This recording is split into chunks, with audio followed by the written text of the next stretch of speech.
सार एक न काने सुना तो ने आखिर देखा था कन बेड़वा सारा मांगा तो दहेज 25 लाख रुपया तो आज तरह दिया हो न देख रहुए मर गया जिंदगी भर। ए चाचा का भैया अरे मेलू घर कवन हो? मेलू किया जाबे? हाँ चला हम लिया चल थई भैया यही खड़ा राम बोला के लेकावत है का मेलू भाई तू ये बैठ के ले सुन नहीं रहा था तोरे बेटवा भी एक नंबर के रिश्ता लेका है। तू तो हर महीने एक नंबर के रिश्ता लेके आवत है। अब की इतना बढ़िया रिश्ता लेका है तू माला माल हो जाबे। अच्छा हाँ जितना तुम्हें भौकाल मारे कोई माल ले जो चाँप के दहेज मिले। चला का भैया जयराम चाचा जय राम बैठा भैया।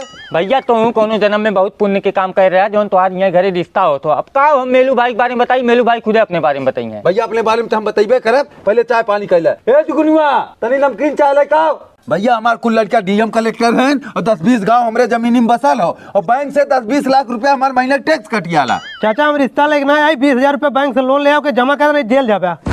यार झिंगन भाई लायक हमें फंसा दे है। हमें क्या बता रहा मेलू भाई तू इतना गड़बड़ आदमी है यार।